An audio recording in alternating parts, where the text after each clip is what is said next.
صراط الذين أنعمت عليهم غير المغضوب عليهم ولا الضالين.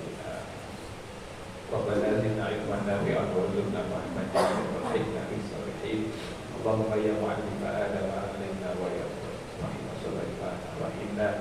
سبحانك لا علم لنا إلا ما علمتنا إنك أنت العليم الحكيم.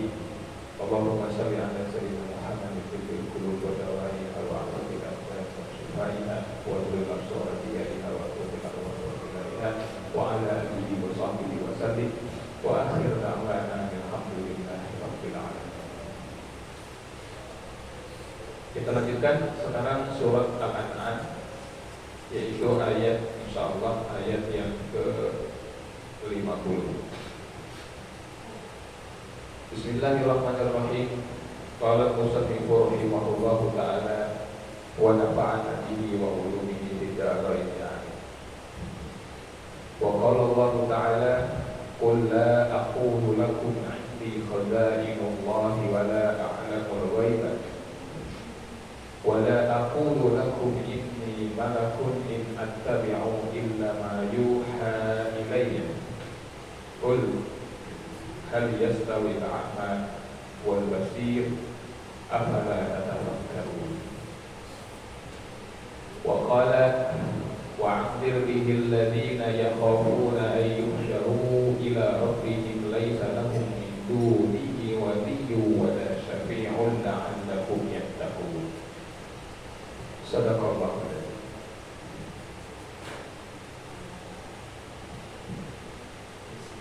Allah Subhanahu wa ta'ala berfirman, "Qul katakanlah wahai Rasulullah sallallahu alaihi wasallam, la aqulu lakum, tidaklah aku berkata kepada kalian yang di khazainullah, bahwa aku memiliki perbendaharaan ya Allah, wala a'lamul ghaiba, dan aku tidak mengetahui hal yang gaib, wala aqulu lakum inni malakun, dan aku tidak berkata kepada kamu sesungguhnya aku ini adalah malaikat. In attabi'u illa ma yuha ilayya, kecuali aku ini hanyalah mengikuti apa yang diwahyukan kepadaku.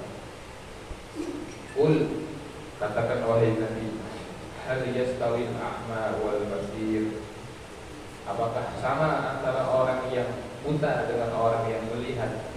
Afala tatafakkarun, apakah kalian tidak berpikir?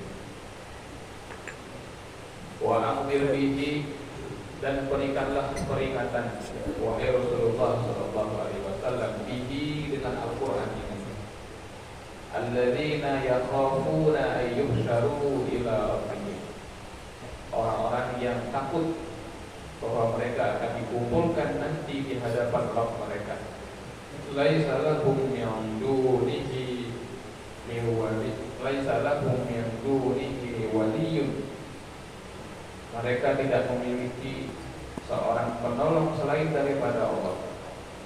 Wala syafi', dan tidak pula pemberi syafaat selain Allah. La'allahum yattaqun, mudah-mudahan mereka bertakwa kepada Allah Subhanahu wa ta'ala. Ini surah Al-An'am ayat yang ke-50 dan 51. Jemaah hamba Allah yang berbahagia, pada ayat sebelumnya atau pada ayat-ayat yang lampau, Allah Subhanahu wa ta'ala telah menerangkan kepada kita bahwa tugas diutusnya Rasulullah SAW secara khusus, dan seluruh nabi-nabi Allah yang lalu sebelumnya, itu adalah untuk memberikan kabar gembira, juga memberikan peringatan. Mubasyirin wa mundzirin, kabar gembira berupa surga dan pahala bagi orang yang benar berbuat baik, dan ancaman atau peringatan berupa dosa dan siksa neraka bagi orang yang berbuat keburukan. Kemudian pada ayat ini Allah Subhanahu wa ta'ala memerintahkan kepada Rasul untuk menyebutkan beberapa sifat mulia. Kita bahas dulu di sini ada kosakata khazain. Qul la aqulu lakum 'indi khazainullah. Khazain. Dalam bahasa Indonesia kita sering mendengar kata khazanah, ya kan? Khazanah terutama generasi 90-an ke belakang, ya 90, 80, 70 pasti akrab dengan istilah khazanah. Tapi kalau generasi 2000-an udah jarang. Kata khazanah udah jarang dipakai. Khazanah itu sering kita dengar pada kalimat kitab-kitab fikih klasik adalah bagian yang paling penting dalam literatur khazanah jurisprudensi Islam. Ya, apa itu khazanah? Khazanah itu kita gunakan untuk menyebut sesuatu yang menyimbolkan kekayaan, keanekaragaman, sesuatu yang sangat berharga. Itu khazanah. Perbendaharaan itu khazanah. Dalam bahasa Arab, suatu tempat di mana kita cenderung menyimpan sesuatu yang berharga disebut khizanah. Khizanah yang kemudian diterjemahkan secara umum sebagai almari atau lemari.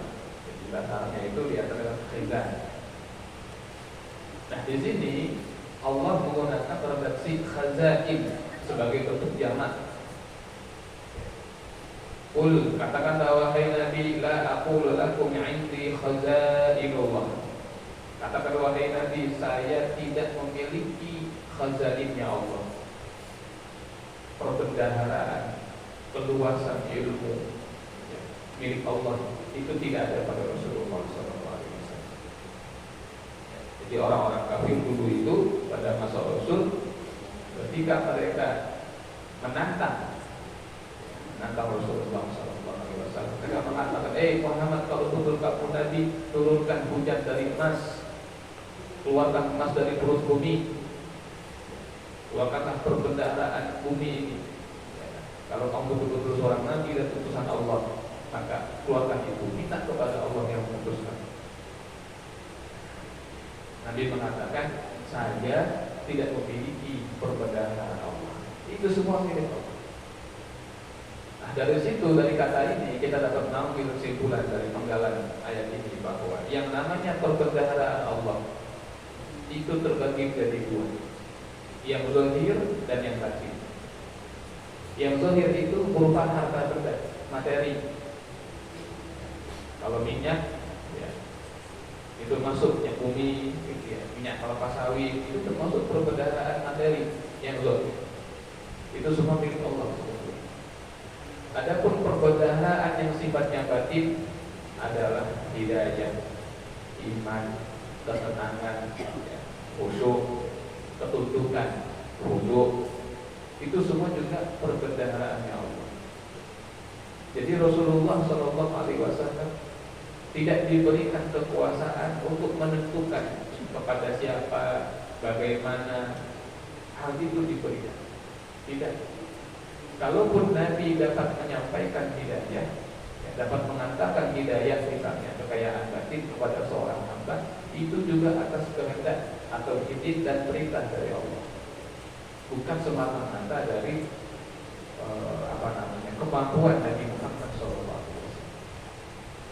Sebagaimana dipahami dari umumnya ayat, dari zahir ayat, innaka lam tahdi man ahbabta walakin Allah yahdi man yasha. Sesungguhnya engkau tidak dapat memberikan hidayah kepada orang yang engkau cintai, tetapi Allah tidak mampu memberikan hidayah kepada siapa? Man yasha, kepada orang yang Allah kehendaki.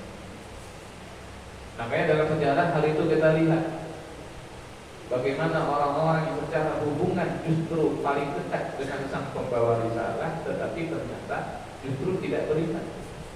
Dalam kasus Nabi Nuh alaihissalam, salah seorang putranya tidak beriman. Dalam kasus Nabi Lut alaihissalam, istrinya tidak beriman. Dalam kasus Nabi Muhammad SAW, pamannya tidak beriman, matinya kafir, yaitu Abu Lahab. Ya, bahkan Allah menyebut saya selanarom dan Abu Lahab itu pasti masuk neraka. Pamannya pada Orang pertama dari keluarga Nabi yang menentang dakwah Nabi justru adalah Abu Lahab. Itu dikatakan dalam sejarah. Setelah turun perintah dari Allah, wa anzir ashiratakal awwalin, dan peringatkanlah kerabat-kerabatmu yang terdekat terlebih dahulu, maka Nabi mengundang Bani Hashim datang ke rumah. Apa acaranya? Makan-makan. Kata Nabi kepada Sayyidina Ali yang waktu itu umurnya masih sekitar 10 atau 11 tahun, wahai Ali, siapkan sepotong daging dan 1 gelas susu. Nanti setelah orang-orang, lalu panggil Bani Hashim. Setelah mereka datang semua, kamu tunggu perintah saya. Berkumpullah Bani Hashim itu semua. Itu mencapai hampir kurang lebih 40 orang. Setelah kumpul, termasuk Abu Lahab, Hamzah, ya kan, Abu Thalib, Abbas, kumpul semua. Lalu kata Nabi kepada Ali, Ali, adilillah mawal laban. Wahai Ali, keluarkan daging dan susu. Nah, setelah dikeluarkan daging dan susu sama Nabi digigit daging itu. Bismillah, digigit, taruhkan. Susu pun diminum, bismillah, diminum. Karena kan tuan rumah makan duluan, minum duluan. Nah, lalu diedarkanlah makanan itu. Ya kan ditampur nasi segala macam. Semuanya makan. Kata Sayyidina Ali bin Abi Thalib, semua orang makan dari nasi dan daging yang sama. 40 orang lebih sampai nambah-nambah. Tetapi setelah semua puas makan, itu gak berkurang sama sekali. Susunya pun tak. Semua orang minum susu. Tetapi di gelas itu masih tersisa, tidak habis. Ini mukjizatnya Rasulullah SAW. Nah, setelah itu Nabi SAW lalu hendak berpidato. Begitu Nabi mau pidato, Abu Lahab sudah berdiri di situ. Dia berdiri. Apa kata dia? Sesungguhnya sang tuan rumah ini sudah meletakkan mantra-mantra pada jamuan kalian. Makanya ya tetap utuh. Mendengar itu semua orang pikir lalu pulang. Nabi tidak ada kesempatan untuk berpindah. Itu Abu Lahab. Sampai diulang pada peristiwa yang kedua, persis seperti yang pertama, tapi sebelum Abu Lahab bicara, Nabi sudah bicara. Begitu Nabi bicara, Nabi menyampaikan bahwa sungguhnya aku adalah Rasul yang diutus Allah kepada kalian. Barang siapa yang ingin mendapat keselamatan dunia maupun akhirat, adalah dia beriman kepada Allah dan meninggalkan kesembahan kepada berhala. Siapakah di antara kamu yang mau menjadi waliku, maknanya menjadi pendampingku, menjadi penggantiku, dan menjadi orang yang membantuku? Ketika itu tidak ada orang yang berdiri satu pun, tidak ada yang bersuara. Sampai kata para ulama, berkatalah Sayyidina Ali bin Abi Thalib, wahai Rasulullah, saya lah yang bersedia.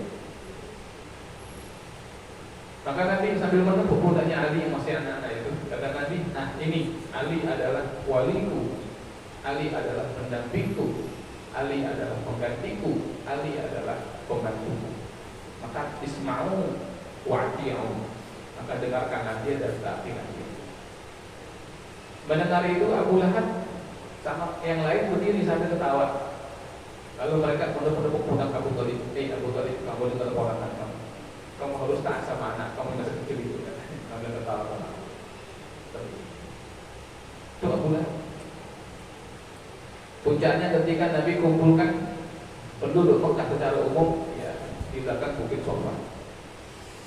Lalu Nabi berkata, seandainya aku katakan di belakang gunung ini ada pasukan tentara yang akan menyerang kalian, apakah kalian percaya? Kata orang-orang kafir, kami percaya, kamu tidak pernah berdusta. Lalu Nabi sampaikan bahwa sesungguhnya aku adalah Rasulullah. Sucikanlah ibadah kalian dan iman kalian hanya kepada Allah, dan tinggalkanlah penyembahan terhadap berhala.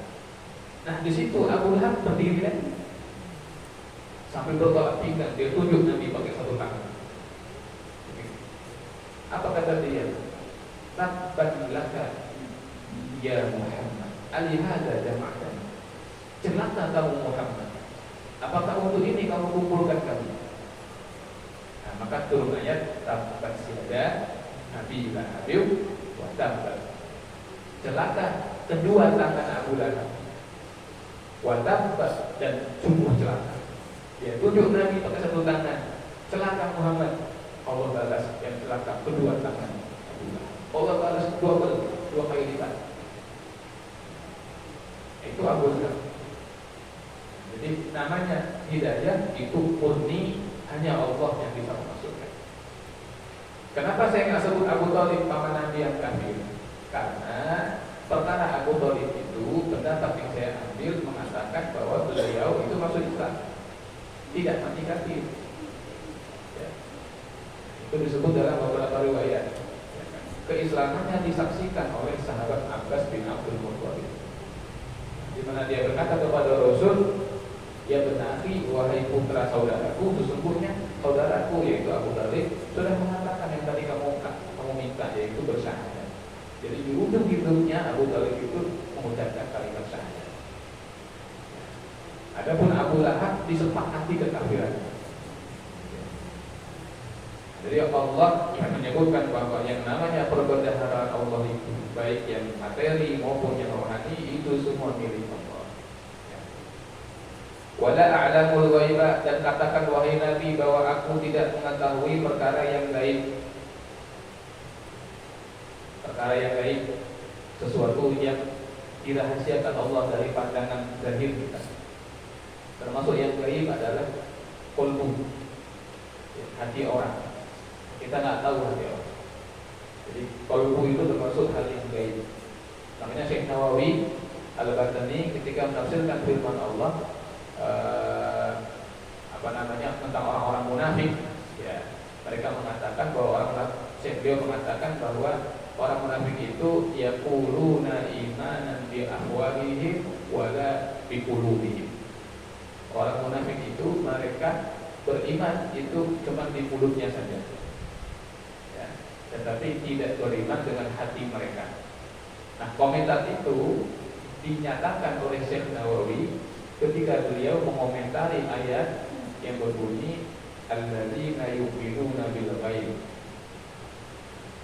yaitu orang-orang yang beriman dengan yang gaib. Kata beliau, ay bil qalbi wal mu'minun la kal munafiqun, la kal munafiqun. Nah, jadi hati itu perkara gaib.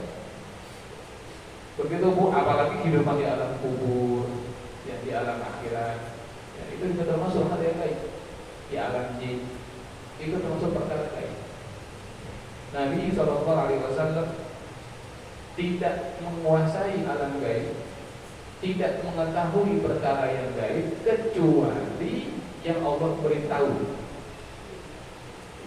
Kecuali yang Allah beritahu. Artinya apa? Di antara makhluk-makhluk Allah itu ada orang-orang yang diberikan pengetahuan oleh Allah tentang hal yang gaib. Tapi itu dalam batasan diberitahu, bukan tahu dengan sendiri. Seperti misalnya Nabi pernah lewat suatu pemakaman, ada dua kuburan. Lalu kata Nabi kepada para sahabat sambil berjalan, berhenti sebentar. Kata Nabi apa? Innahuma la yu'adzabani wa ma yu'adzabani bikadirin irtakabahuma. Sesungguhnya kedua penghuni kubur ini sedang diazab oleh Allah, dan keduanya diazab bukan karena dosa besar yang mereka kerjakan daripada keduanya itu, walakin tetapi yang satu apa? Yang satu ini kata Nabi tidak berhati-hati dengan air kencingnya, meremehkan perkara najis. Yang satu lagi kata Nabi, dia ini kalau bahasa kiasannya, dia sering hilir mudik di antara rumah-rumah manusia itu sambil mempermainkan lidahnya, yaitu apa? Tukang adu domba. Jadi dua orang ini yang diazab di alam kubur kata Nabi kita itu karena yang satu tidak hati-hati dengan najis kencing, yang kedua adalah suka adu domba, tidak menjaga lisan. Lalu Nabi ambil pelepah kurma yang masih muda, Nabi nancepin di situ. Lalu kata beliau, selama pelepah kurma ini masih belum layu, maka Allah akan ringankan azab mereka berdua. Nah, itu kan perkara gaib tentang siapa yang di dalamnya, apa yang sedang terjadi di alam barzakh di situ. Kenapa mereka diazab? Itu perkara gaib. Nabi tahu, karena diberitahu. Makanya kalau ada yang mengatakan, oh Nabi nggak tahu sama sekali perkara gaib, keliru. Karena Nabi tahu, tidak mutlak tidak tahu. Ya kan? Jadi Nabi tahu perkara gaib, tetapi itu karena beliau diberi tahu. Itu ya. Wala aqulu lakum inni malak. Dan aku tidaklah berkata kepada kamu sesungguhnya aku ini adalah malaikat.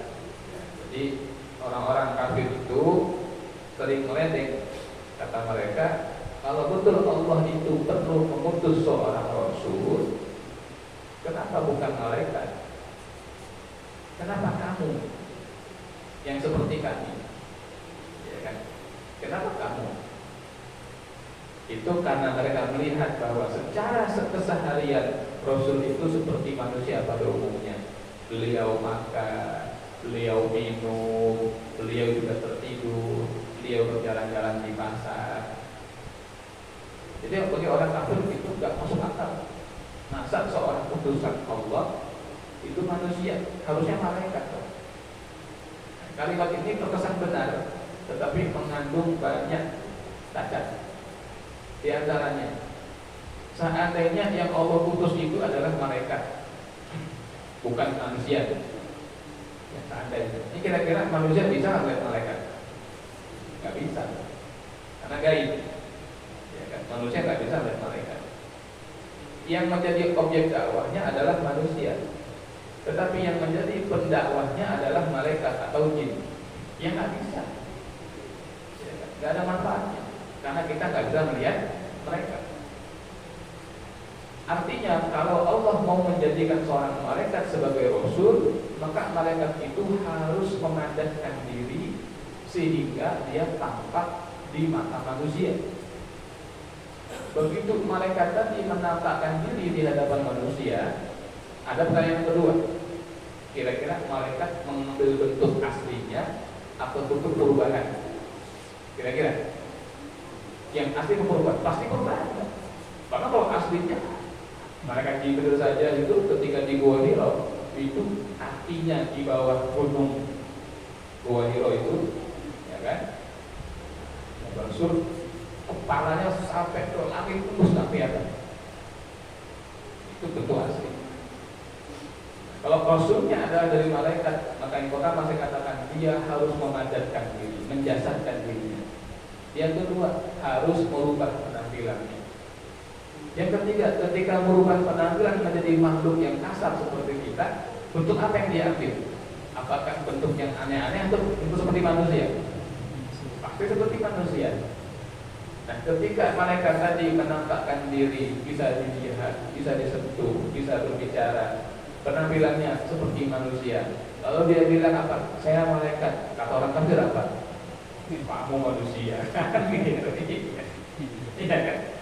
Oh, kamu sama kayak kita, gitu, mau ujung-ujung gitu. Jadi cuma aja udah, cuma. Lagi pula bukan Allah perlu mengutus, Allah tidak punya keperluan dengan manusia. Seandainya semua manusia beriman, buat Allah nggak ada untungnya. Sebagaimana seandainya semua manusia, semua jin kufur, buat Allah nggak ada ruginya. Allah ngasih kita rezeki, Allah nggak ada keuntungan. Beda sama manusia. Kita ini ngasih sesuatu kepada orang, pasti dapat keuntungan. Ada orang berkata, oh enggak Ustaz, saya mah ikhlas, saya mau bantu saudara saya, ikhlas, saya nggak pengen keuntungan. Masalah nggak pengen sama nggak dapat itu lain. Anda nggak pengen, tapi Anda dapat keuntungan, walaupun nggak pengen. Apa itu? Satu, pahala dari Allah pasti dapat. Kedua, apa? Nama baik pasti dapat, walaupun tidak pengen. Makanya saya katakan Allah bukan pengen, bahkan Allah tidak dapat keuntungan apapun ketika dia berbuat baik kepada para makhluk. Itu Allah. Jadi bukan Allah yang perlu mengutus Rasul, tapi manusia yang perlu dengan adanya Rasul. Supaya apa? Supaya kita bisa kembali ke jalan yang benar. Nah, karena objeknya adalah manusia, maka dadinya juga harus manusia. Itu disebut dengan kesesuaian antara dai dengan mad'u. Itu salah satu metodologi dakwah adalah sesuainya si dai dengan mad'u. Dai orang yang menyeru, mad'u orang yang diseru. Nanti dari sini lahirlah beberapa turunan. Misal kalau dalam ilmu komunikasi itu berbicara kepada orang sesuai dengan bahasanya. Dalam dakwah begitu, ya kan? Objeknya orang-orang Indonesia, maka yang dai-nya berbahasa Indonesia. Satu, karena dakwah itu supaya dipahami. Kalau nggak paham yang mendengar, harus ada penerjemah untuk menerjemahkan itu. Kalau orang asing, satu. Yang kedua apa? Bahasa dalam arti pendidikan. Sesuaikan dengan rata-rata pemahaman dan pendidikan. Kalau kita sedang bicara di lingkungan kampus, ya kan, para akademisi bolehlah pakai bahasa-bahasa yang tinggi, bahasa-bahasa istilah, bahasa ini itu. Tapi kalau di masyarakat umum pakai bahasa yang sederhana. Seorang dai yang cerdas itu bukan yang mampu bicara yang cantik-cantik. Dai yang cerdas itu yang Allah berikan nur pada lisannya adalah seseorang yang perkara itu besar, rumit, tapi dia bisa jelaskan dan orang bisa paham dengan cara dan bahasa sederhana. Semua orang pandai memperumit masalah, betul? Semua orang pandai masalah yang sepele jadi rumit, gampang. Tapi tidak semua orang bisa menyederhanakan masalah. Itu dakwah. Nabi sebagai manusia diutus karena objek dakwahnya adalah manusia. Nabi bukan beliau makan, beliau minum, beliau tidur, beliau menikah. Ya, cuman makannya Nabi, minumnya Nabi, tidurnya Nabi, menikahnya Nabi itu enggak seperti kita. Dalam segala hal Nabi sempurna. Itu Sayyidah Aisyah radhiyallahu ta'ala anha, istri Nabi, mengatakan sesungguhnya saya rasa kekuatan stamina Nabi ketika berhubungan itu lebih kuat daripada 30 orang laki-laki. Jadi bahkan dalam hal itu saja Nabi diberikan kesempurnaan oleh Allah. Dalam hal itu. Padahal itu adalah salah satu hal yang paling melemahkan bagi laki-laki. Ya kan? Ketika Allah berfirman inna indafiq, gitu kan? Manusia itu terlahir dari air yang terpancar, air mani maksudnya.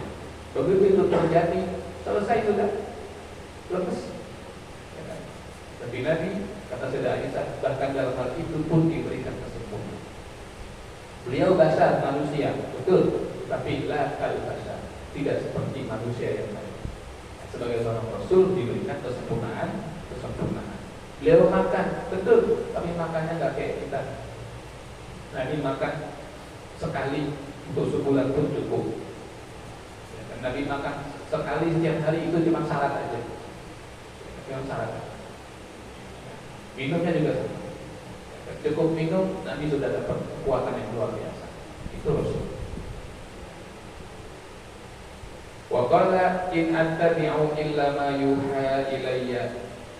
Sesungguhnya aku ini hanya mengikuti apa yang diwahyukan Allah kepadaku. Di segala tindak tanduk Rasul itu ucapan, ya, perbuatan, ya, itu semuanya nggak pernah lepas dari bimbingan wahyu. Jadi wahyu itu terbagi lagi. Ya. Ada wahyu yang kita kenal sebagai firman, kalamullah. Itu wahyu juga. Tapi dalam seluruh kehidupan Nabi selalu dibimbing. Jadi kalau wahyu itu dipahami sebagai bimbingan, maka semua kehidupan Nabi itu diliputi wahyu Allah. Apa yang harus diucapkan itu dibimbing oleh Allah, bukan hawa nafsu. Kalau kita ini tidak bisa mengukur kadang-kadang, yang terlontar saja. Udah kebakaran baru pikir, gitu kan, harus saya nggak ngomong kayak gini, gitu kan, harus saya begini. Kalau Nabi nggak ada tuh istilah kelepasan ngomong. Kalau selain Nabi itu ada yang namanya zallah, tergelincirnya lidah, itu ada, ya kan? Itu wajar. Bahkan para ulama, ada orang-orang yang sering sampai Ustaz ini ada video nih, Ustaz Fulan Ustaz Khodan berkata begini. Saya bilang mungkin tergelincir, mungkin nggak sengaja misalnya. kepleset. Atau mungkin dipotong videonya nggak lengkap begitu. Jadi jangan langsung kita hukumi, wah ini nggak benar gitu kan ya. Kecuali memang kita sudah kumpulkan dari beberapa keterangan video orang yang sama, ucapannya konsisten, oh ini nggak tergigit kalau konsisten ini, gitu kan. Tapi kalau dia ada perbedaan, oh mungkin tergigit. Seperti waktu itu ada yang tentang apa Habib Bahar bin Smith, masalah menikahi janda yang sudah punya anak gadis, di mana beliau keliru di situ, tergelincir tidaknya. Beliau mengatakan kalau kita menikahi seorang anak gadis, ya kan, perawan, lalu belum jima, kita ceraiin, kita boleh nikah sama ibunya, gitu kan. Nah itu dia salah di situ, tergelincir. Karena di lain kesempatan dia ngomongnya benar. Apa itu? Gak bisa. Karena sekali sudah menjadi mertua, ibu mertua, maka selamanya menjadi ibu. Harus itu begitu. Kalau dibalik lain, seseorang laki-laki menikahi seorang janda, ya kan? Tapi janda itu dalam keadaan haid misalnya, jadi nggak sempat hubungan badan. Setelah 2 hari datang anak gadis ke rumah si janda tadi yang baru nikah ini misalnya gitu kan. Si laki-laki ini malah senang sama yang gadis tadi, diceraikan si janda tadi, dia nikah sama anak gadisnya, itu boleh selama belum jima, ya kan. Tapi kalau dibalik, laki-laki tadi menikahi anaknya, lalu dia ceraikan, dia pengen nikah sama ibunya si anak karena lebih cantik, walaupun sudah janda, gitu kan, bisa nggak boleh. Karena kaidahnya sekali jadi orang tua tetap jadi orang tua selamanya. Jadi laki-laki menikah dengan seorang wanita, ada ibu mertuanya, terus laki-laki ini cerai sama si perempuan tadi. Pertanyaannya, status si ibu mertua tadi apa? Tetap dianggap ibu. Nggak bisa dibilang bekas mertua, itu nggak bisa. Itu bekas mertua saya, nggak bisa. Tetap ibu. Yang artinya kalau salaman nggak batal wudunya, tetap nggak batal kalau salaman sama si ibu mertua ya. Kalau sama anak istri batal nih gitu. Dia salaman sama si ibu mertua tadi, dia tetap nggak batal. Kalau ibu mertuanya perlu bantuan, dia wajib bantu, dia wajib berbuat ihsan. Begitu. Kalau sekali orang tua selesai. Ya. Itu contoh orang tergelincir lisan begitu ada kadang-kadang. Wa qala ta'ala qul hal yastawil a'ma wal basir. Katakan wahai Nabi, apakah sama antara orang yang buta dengan orang yang bisa melihat? Ya, tidak sama. Ini pertanyaan yang tidak butuh kepada jawaban. Ya, nggak sama orang yang buta sama orang yang bisa melihat, nggak sama. Tetapi yang menarik di sini, buta apa? Nggak sama orang yang bisa melihat kebenaran dengan yang buta mata hati. Bagi orang yang sudah buta mata hatinya, sekalipun kebenaran itu muncul seterang siang, dia nggak mampu melihat. Tetap dia nggak bisa lihat. Naudzubillah, subhanallah ini dari.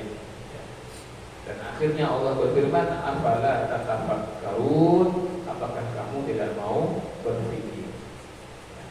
Jadi sindiran dari Allah, berpikir. Apa itu berpikir? Jamaah yang dirahmati Allah Subhanahu wa taala. Kita sering ucapkan itu, apa itu berpikir? Mikir dong, gitu kan? Ente kagak mikir. Apa itu mikir? Berpikir itu adalah mengolah informasi yang masuk untuk sampai pada suatu kesimpulan. Itu berpikir. Ya, jadi orang yang tidak pernah berpikir adalah orang yang tidak pernah mengolah informasi yang masuk. Ada info, ditelan, langsung dimuntahin lagi. Itu orang nggak pikir namanya. Ya, jadi begitu Allah nyuruh kita pikir, Allah nyuruh kita terbiasa memproses informasi-informasi itu. Apa yang kita dapat inputnya, kita proses. Lalu apa kesimpulannya?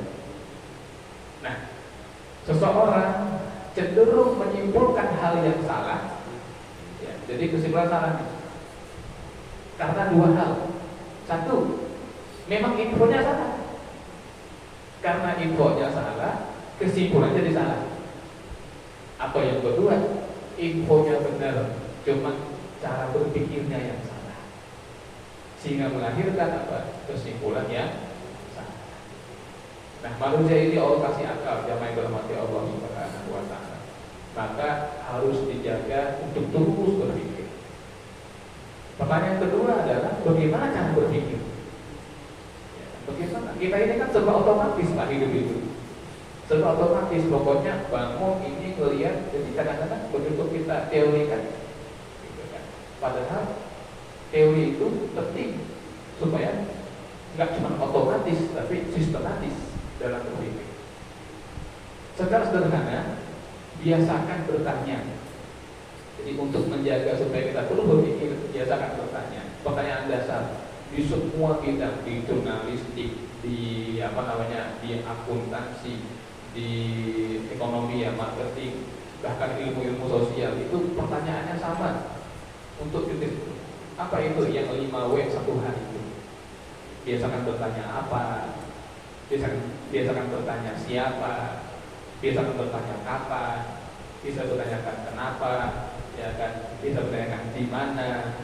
Bisa bertanyakan bagaimana? Itu untuk menjaga supaya kita juga berpikir kritis. Misal, begitu kita membaca suatu ayat, pertanyaan pertamanya adalah apa? Apa pesan yang Allah inginkan dalam ayat ini? Atau apa cerita di balik turunnya ayat ini? Atau apa yang dimaksud dengan iman dalam ayat ini? Apa sudah begitu? Kenapa Allah turunkan? Di mana Allah turunkan? Bagaimana Allah turunkan? Nah, itu melatih berpikir.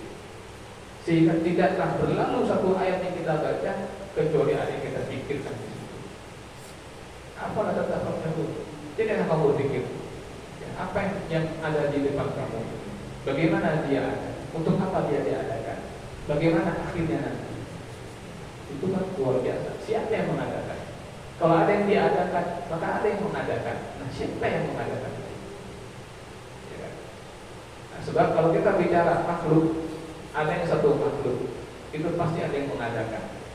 Nah, yang mengadakan ini ada yang mengadakan lagi, nah, terus begitu kan? Seperti kita mengatakan meja ini adalah makhluk, dia diadakan, dia dibuat. Ada yang membuatnya, yaitu tukang kayu. Nah, tukang kayu ini juga ada yang menjadi sebab sebelumnya, itu orang tuanya. Orang tuanya ada kakeknya ada sebab, itu buyutnya. Nah, terus begitu tuh. Tidak mungkin ya ujung-ujung nongol itu, tidak mungkin. Maka pada akhirnya hanya ada dua kesimpulan, bahwa rantai sebab itu nggak akan pernah berhenti sampai ujung, nggak berhenti terus, atau akan berhenti pada satu titik di mana akhirnya ada yang maha ada yang mengadakan. Bagi kita orang beriman, rantai itu berhenti pada satu titik di mana pada titik itu ada yang mengadakan. Tapi bagi orang ateis, rantai itu nggak ada ujungnya. Ya, terus gitu kan, mentok. Ya, nggak tahu sampai kapan. Biar mereka pusing sendiri gitu kan. Iya. Kalau kita ada titik harus berhenti. Ya, kan? Nah, ini ayat yang ke-50. Sampai di sini, jika ada yang mau tanyakan terkait materi kita atau yang lain, saya persilakan. Saya ingin mobil dulu.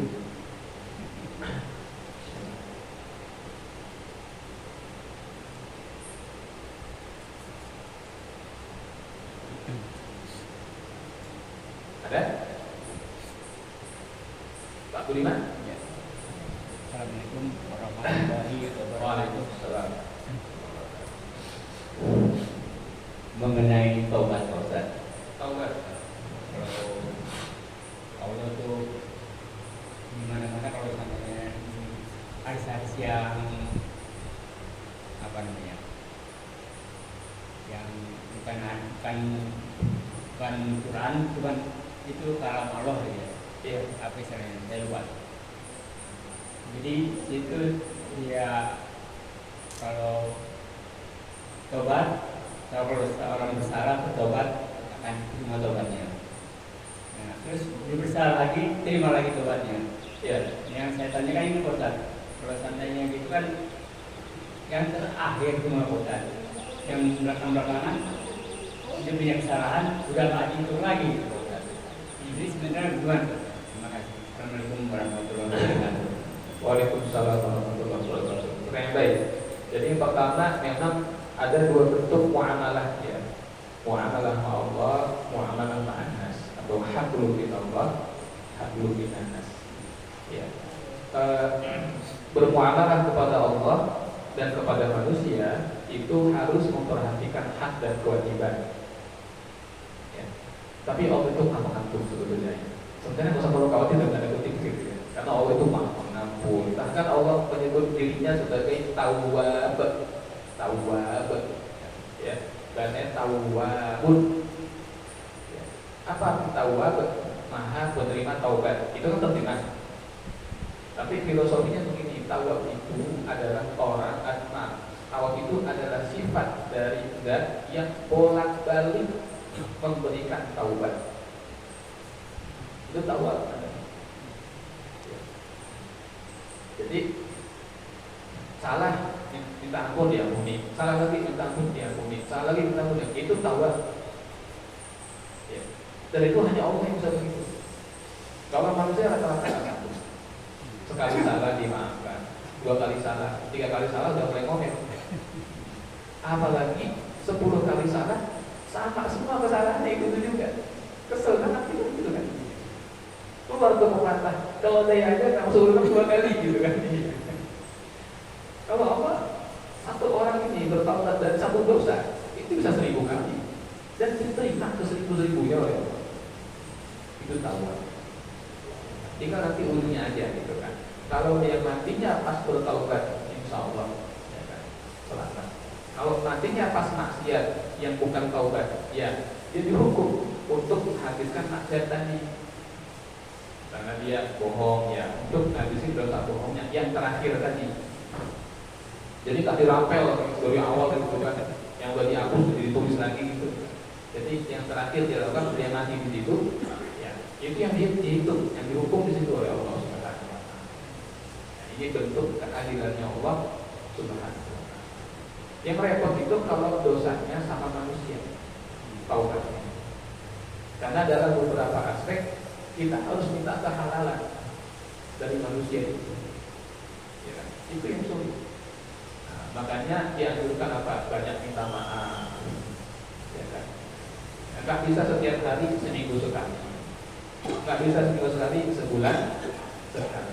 Nggak bisa sebulan sekali, setahun sekali pas lebaran. Maaf rajinnya, modus saya gitu. Minimal begitu ya. Jangan sampai enggak sama sekali. Ya kita, karena kata Bang Ghazali ada dosa yang kita tahu, ada dosa yang kita nggak sadar. Mulut orang ketemu kita senyum, hatinya kita nggak tahu. Jangan-jangan hatinya masih sakit sama kita. Karena ucapan kita yang terlontar tidak sengaja barangkali. Banyak minta maaf. Tinggal nanti kata Bang Ghazali, kalau menjelaskan dosanya malah jadi mudarat, ya jangan. Minta secara umum aja. Misal begini, si A sering menggibahi si B, sering dosa gibah si A. Pokoknya di belakang A habis dan setengah yakin. Dia sadar, ya Allah, dia minta maaf. Ya kan? Kalau dia ngomong kepada si B, Pak B, sebetulnya saya selama ini selalu gibahin Bapak, selalu dilekin Bapak, ngelanjatin Bapak. Nah, kalau dia ngomong kayak gitu, si B-nya malah ngamuk gitu kan. Oh ya ini Bapak ternyata selama ini gitu. Yang ada malah berantem ya kan. Nah, kalau begitu malah berantem, malah putus hubungan, maka nggak usah dijelas-jelaskan. Cukup si A mengatakan, Pak B, saya minta maaf ya kalau saya ada salah, ada dosa ucapan saya yang sengaja atau bukan sengaja, yang zahir yang batin, saya minta maaf, saya minta ridhonya nih. Dan yang penting dia udah stop, yang ulang lagi. Itu cukup begitu. Ya. Tapi kalau terkait harta, maka harus dikembalikan. Misalnya si A mencuri harta si B, begitu dia minta maaf, dia harus kembalikan kepada si B sejumlah yang dia curi. Itu minimal. Repot kalau udah dia curi 1 miliar dibikin ruko misalnya gitu kan, terus berkembang ini balikin semua itu, ya, balikin, nggak usah mencuri.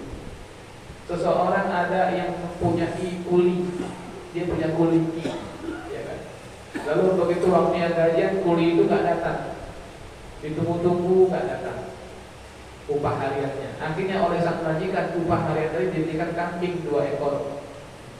Seiring waktu kambingnya beranak sampai 1 lembah penuh sama kambing.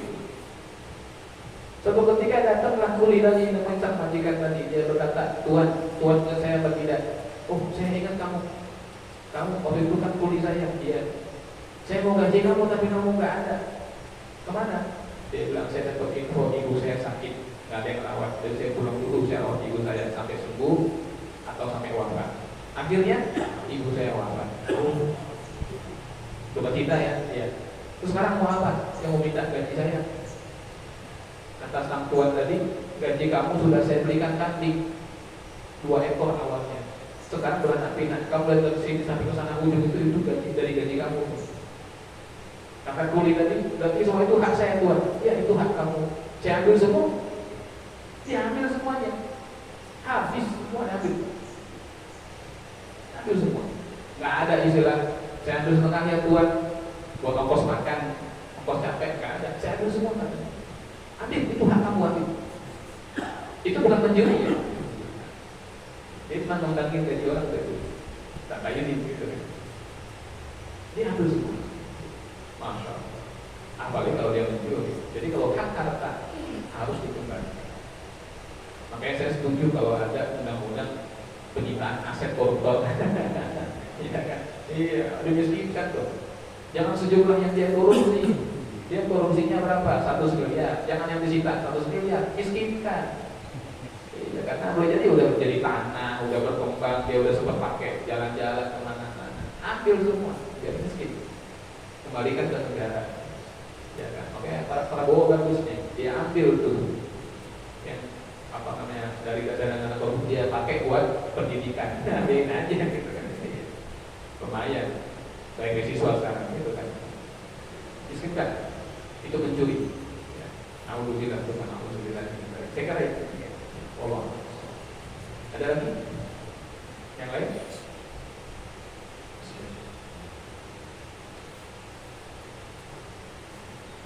Enggak, oh masya Allah. Pak Adi? Belum. Oh belum. Saya tadi mau pertanyaan.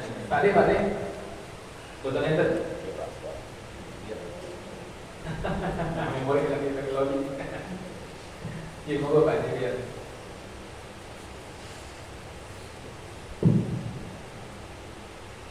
Izin Pak Ustaz, tadi terkait hidayah non materi, bagaimana kita mengetahui bahwa seseorang itu mendapatkan hidayah yang lebih dari orang yang lain? Kaitannya begini, kadang-kadang yang terjadi di masyarakat bahwa ada suatu tindakan, ada suatu ucapan yang keluar dari katakanlah orang yang dianggap berilmu, sehingga semua itu dianggap benar oleh orang awam. Bagaimana kita membedakan hal tersebut sehingga kita tidak menelan saja semua apa yang dikatakan ataupun apa yang dicontohkan oleh orang ataupun katakanlah guru ataupun ustaz. Terima kasih. Baik, pertanyaan baik. Yang pertama tentang bagaimana kita bisa mengetahui bahwa seseorang itu Allah anugerahkan padanya hidayah ya, dalam tanda kutip barangkali yang lebih daripada yang lain. Ini soal yang pertama. Soal yang bagus. Jadi hidayah itu sederhananya adalah sesuatu yang Allah berikan kepada seorang hamba sehingga dia dapat melihat kebenaran. Jadi dapat melihat dulu, itu hidayah namanya. Kalau dia bisa mengikuti hidayah tadi, diikuti hidayah, sehingga dia berbuat sesuai dengan petunjuk yang datang kepadanya, maka dia mendapat taufik. Jadi ada hidayah, ada taufik. Abu Lahab hidayah pun tidak dapat. Lihat yang benar aja dia udah gak sanggup. nggak dapat, apalagi ikut. Nah, jadi boleh jadi ada 3 orang, si A, si B, si C, sama-sama Allah tampakkan apa yang benar.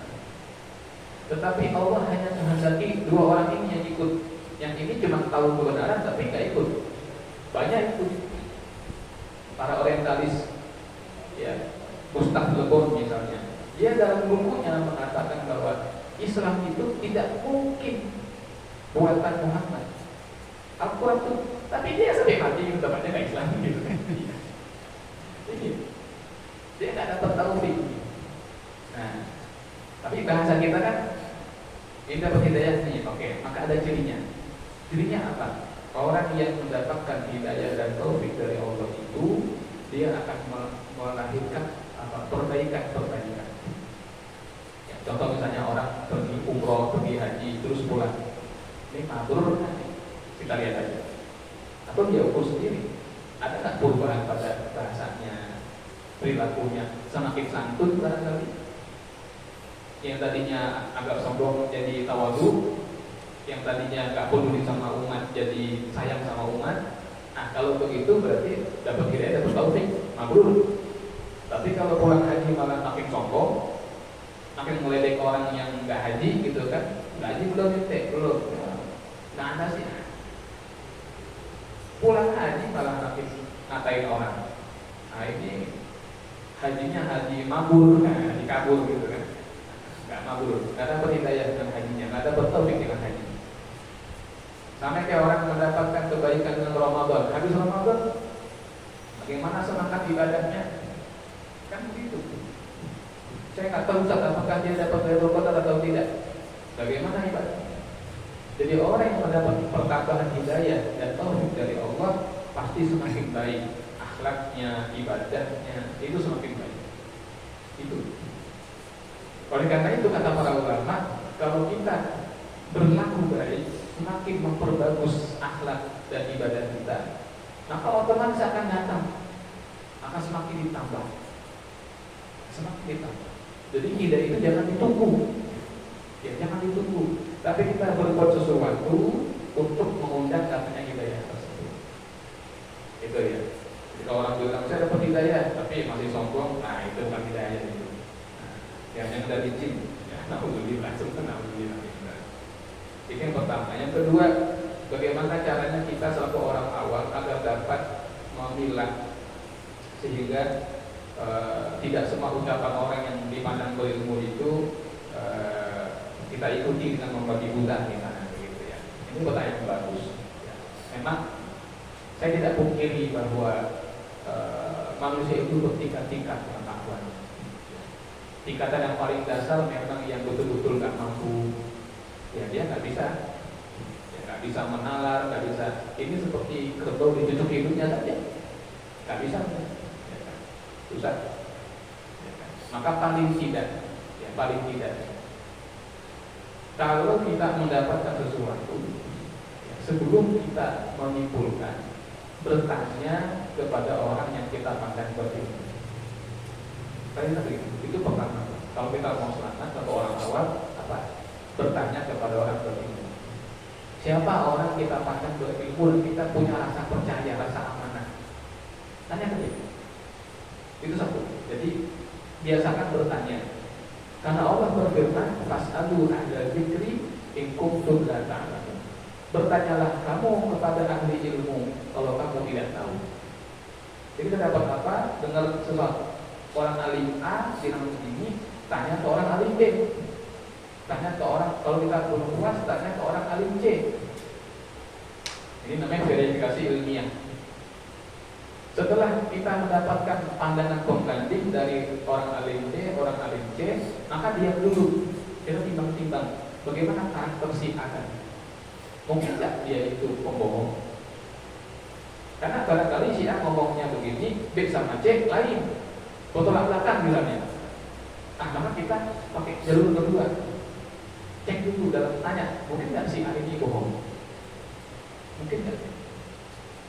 Kalau ternyata, kayaknya dia bohong atau apa gitu kan, cek latar belakang pendidikannya, misalnya sekolahnya, orang tuanya, keluarganya, lingkungannya. Kalau kita kenal begitu kira-kira ya. Lihat ada nggak latar belakang bohongnya, terkait bohongnya ada tidak? Itu sebagai pengganti. Gitu kan. Nah kalau kita masih nggak nemu juga nih, masih bingung juga, maka yang ketiga, apa yang menjadi informasi yang disampaikan tadi? Karena dalam agama perkara yang pokok dan perkara yang cabang itu berbeda. Perkara yang cabang itu terbuka ruang untuk berbeda pendapat. Itu terbuka ruangnya. Seperti masalah qunut subuh, masalah tahiyat bergerak atau tidak, masalah angkat tangan, ya kan? Masalah usolli, masalah sholawat pakai sayyidina atau tidak, itu perkara cabang yang jika pun berbeda itu nggak ada masalah sebetulnya, nggak jadi soal. Itu perkara cabang semua. Masalah habis sholat mengusap wajah, alhamdulillah, ya kan? Doa sambil angkat tangan, habis doa usapkan ke wajah, itu masuk perkara-perkara cabang, tidak layak menjadi bahan perpecahan. Ya, kalau itu masalah perkara cabang, itu nggak boleh. Kalau masuknya bab khilafiyah itu artinya apa? Ulama sudah sepakat untuk tidak sepakat. Jadi para ulamanya nggak sepakat gitu loh. Kenapa kita harus paksa orang satu pendapat sama kita?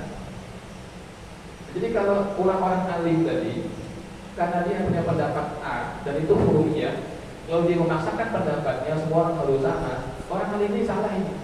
Nggak boleh begitu. Sependek yang saya ingat dari guru-guru saya, dari almarhum orang tua saya, bapak saya, semua mengatakan, walaupun kita berpendapat Syafi'i, subuhnya kita kunut, tapi jangan sekali-kali menyalahkan orang yang subuhnya nggak pakai kunut, ya kan? Nggak boleh, nggak boleh, karena ilmu itu luas, Jadi itu yang karena yang sering menjadi polemik itu masalah hurufiyah sebenarnya nggak perlu. Ya kan? Ada orang nanya, Ustaz, ada cikulan bapaknya meninggal, terus dikubur aja kayak ngubur kucing. Jadi apa? Saya ngisi di kantornya almarhum Pak Bob Hasan setiap Jumat akhir bulan di Padang Mas Murni itu Jalan Raya Rogo. Manajernya itu Mas Murni nanya, Ustaz, ada tetangga saya bapaknya meninggal, dikubur aja kayak ngubur kucing, nggak ditalkinin, nggak diazanin, nggak dikomatin, bahkan batu di sana pun hanya batu saja. Bagaimana itu? Ini saya bilang, biarin aja kan gitu, mau gimana lagi gitu kan? Dikubur kan? Gitu kan? Kalau dibakar baru ente marah-marah, saya bilang gitu kan? Memang orang hidup dikubur kok, tapi kayak kucing, enggak juga gitu.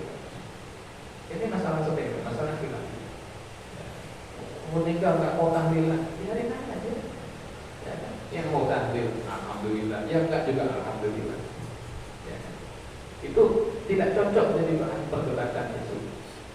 Kalau bicara memang nggak ada, kalau dalil mah ada, ya kan? Qunut subuh ada dalilnya, usul ini ada dalilnya, talqin, tahlil ada dalilnya, semua ada dalilnya. Tetapi tidak jadi bahan untuk perdebatan. Itu aja. Kecuali orang datang nyari ilmu. Ya, orang nyari ilmu, ayo kita cari ilmu kan. Tapi kalau sama debat kusir, malas. Ya, nggak bisa. Yang penting masalah pokok. Nah, pokoknya pokok. Aslul usul itu nggak boleh berbeda. Tapi furu'ul usul cabangnya pokok bisa berbeda. Contoh, beriman kepada malaikat. Itu pokoknya pokok dalam agama. Seorang muslim harus beriman dengan adanya malaikat. Tidak boleh tidak. Beriman dengan adanya malaikat yang mencatat amal. Itu pokoknya pokok. Seorang muslim harus beriman ada malaikat yang mencatat amal. Masalah malaikatnya satu atau dua, itu cabang. Boleh lagi berbeda pendapat. Nanti ada pendapat mengatakan satu malaikatnya, yang lain mengatakan dua, Raqib dan Atid. Yang lain mengatakan Raqib, Atid satu orang, bukan dua. Karena ayatnya nggak pakai huruf wawu.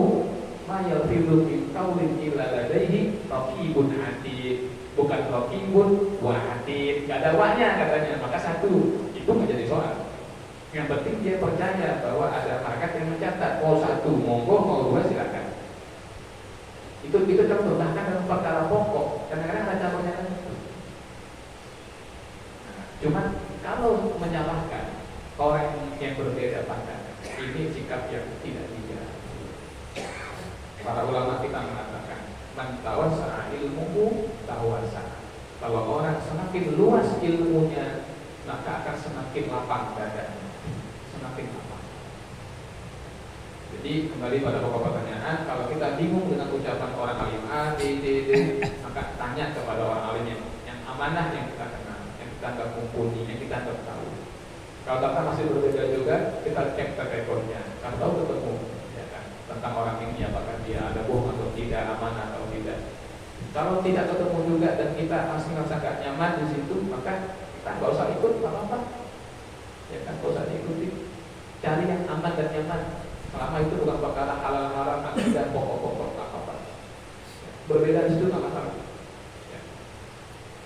Yang fitrah Islam berbeda-beda, udah itu. Ya kan? Itu berbeda fitrah Islam. Yang penting tetap bersatu dalam perbedaan mazhab. Ya. Itu. Ya kan itu. Ya, semoga cukup membantu. Ya kan? Cari mana yang kira-kira bisa kita ambil. Semoga Allah merahmati kita semua. Ya, amin ya rabbal alamin. Saya ulangi sekali lagi, saya berharap di masjid kita khilafiyah, perbedaan pendapat tidak menjadi sumber perpecahan. Ya. Ya. Semoga tidak demikian. Ya, kalau ada yang tidak sepaham, ya kan, biarkan saja. Ya, biarkan. Yang penting tidak menjadi bahan untuk mencibir, menyalahkan, menyesatkan orang. Jangan, ya kasihan. Nanti sudah mempersatukan umat Islam. Ya kan, para wali sudah berdakwah, sudah luar biasa, tapi hasilnya umatnya ini malah saling cakar sendiri. Kalau Islam saling cakar, yang ketawa orang lain, Ya, kita gontok-gontokan mereka yang nikmati koinnya. Kita cuma jadi digoreng orang saja. Ya, jadi tontonan, jadi ngadu. Naudzubillah, naudzubillah ini balik. Maka hindari sikap mudah menyalahkan, ya, mudah menyesatkan, mudah memvonis, itu dihindari. Ya, naudzubillah, naudzubillah ini balik. Semoga Allah rahmati kita semua. Amin ya rabbal alamin. Ada soal terakhir sebelum kita tutup? Tidak ada? Cukup ya? Semoga bermanfaat. Oh ada. Ini Terakhir. mengenai mursid, Pak Ustaz. Mursid. Ada yang bilang tuh mursid kita harus punya mursid, Ustaz. Ada yang ngomongin, Ustaz. Jadi yang saya tanyakan, maksudnya mursid itu apa sih, Ustaz? Makasih. Baik, pertanyaan baik. Terakhir ya. Ini masalah tasawuf, masuk perkara thariqah. Mursid itu secara harfiah artinya orang yang menjadi penunjuk jalan. Itu mursid. Kalau saya mau pergi ke Bogor, ke suatu tempat, katakanlah misalnya saya mau ke Parung, ya, ada tempat di Parung. Saya belum pernah ke Parung, nggak tahu jalannya.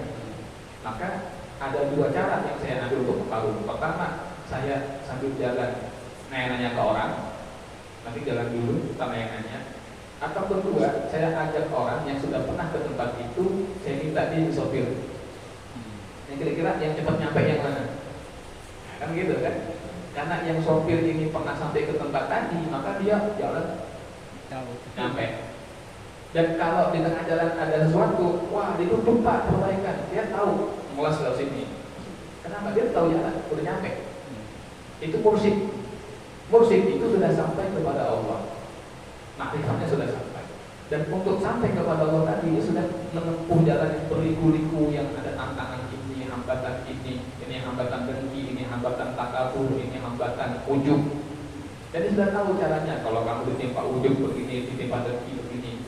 Nah, dengan adanya dia yang membimbing, itulah murid ini akan sampai kepada Allah. Itu mursyid namanya. Tapi mencari mursyid itu seperti mencari jarum di tumpukan jerami. Apalagi di zaman sekarang, sulit sekali. Nanti banyak yang larinya ke politik, mursyidnya, ya kan? Makanya itu meresahkan. Walaupun banyak yang soleh, tapi sulit mencari. Nah, bagi yang khawatir, saya merasa nggak aman Ustaz dengan ini, saya masih ragu. Jangan. Kalau ragu-ragu jangan. Tapi saya ingin sampai kepada Allah juga. Para ulama mengatakan orang yang ingin sampai kepada Allah, ya kan, ma'rifah dia kepada Allah, tapi dia belum menemukan mursyid yang cocok, yang tepat, yang membuat dia yakin, tenang dan mantap, maka dia bisa menjadikan sholawat sebagai mursyidnya. Man laisa lahu syaikhun fasholatu lahu syaikhun. Siapa yang tidak punya syekh untuk membimbing dia, maka hendaklah dia menjadikan sholawat sebagai pembimbingnya. Bagaimana caranya? Dia membaca sholawat kepada Rasul sebanyak mungkin setiap hari. Misalnya apa? Sehari 1000 kali. Nah, dengan cara begitu insya Allah dia sampai kepada Rasul. Karena kita kadang-kadang begitu ini benar nih mursyid, jangan bohong ya. Kan ini dari orang nih gitu kan. Begitu kan ini mursyid tapi istrinya tak pakai jilbab gitu kan. Kan jadinya berpikir-pikir kita gitu kan. Mursyid tapi karaoke yang gitu kan. Kadang-kadang jadi ragu.